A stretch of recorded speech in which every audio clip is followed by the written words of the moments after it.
同学们好，在上一节课里面，我为大家详细的讲解了制冷式电冰箱、压缩机、冷凝器、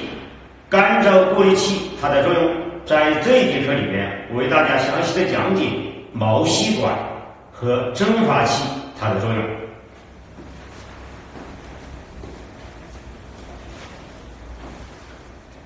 压缩机它是将气态的制冷剂通过内部做工压缩之后，由高压排气管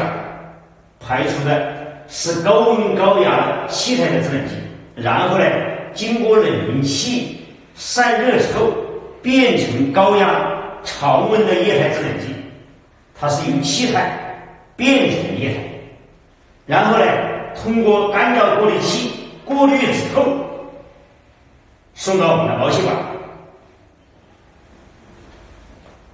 冷凝器的管子相对要粗一些，毛细管是很细的这个管子。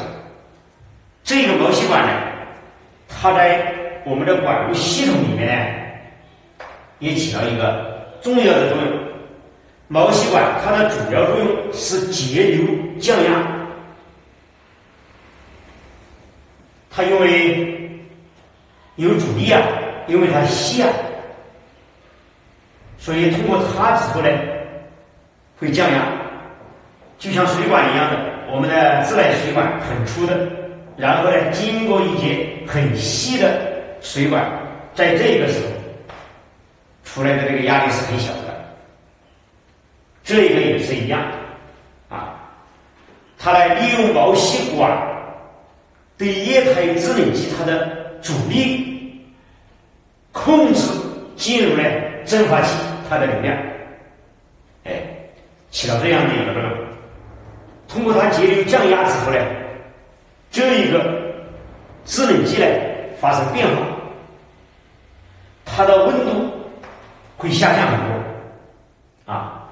我们一般的 R2134A 这种制冷剂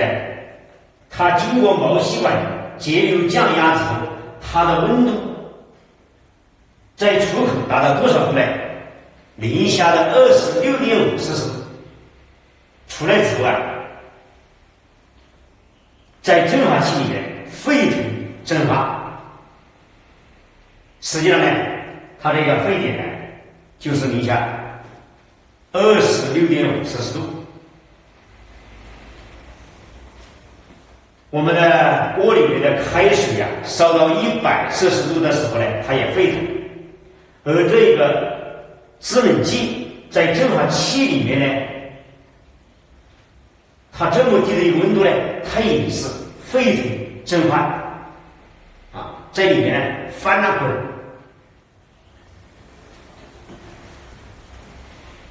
我们再看一看蒸发器的作用。蒸发器的作用，它主要是将毛细管过来的这个制冷剂形态发生变化，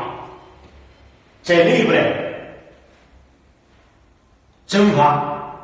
沸腾实际上就是翻了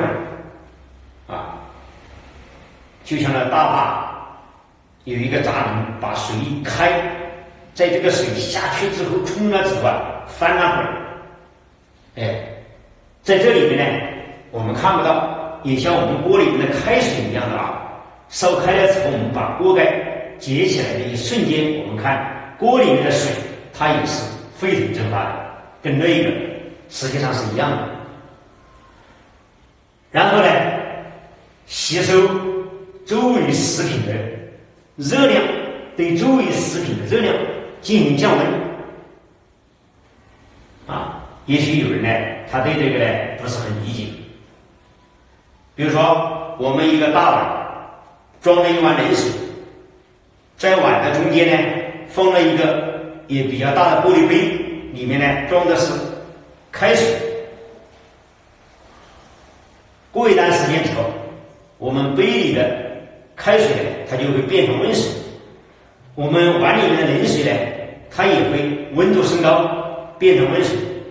实际上就是一个冷热交换的过程。因为我们管子里面制冷剂温度是很低的，我们的冰箱冷藏室和冷冻室封起来，边上是很凉的温度是很低的。我们的食品呢放在中间呢，它的温度就会下降。它下降之后，我们管子里面的制冷剂呢，它温度就会上升。液态的制冷剂温度上升之后呢，它就会变成气态。也许有人又不理解你们学了自然的，我们的一盆子水，液态的放在这个屋顶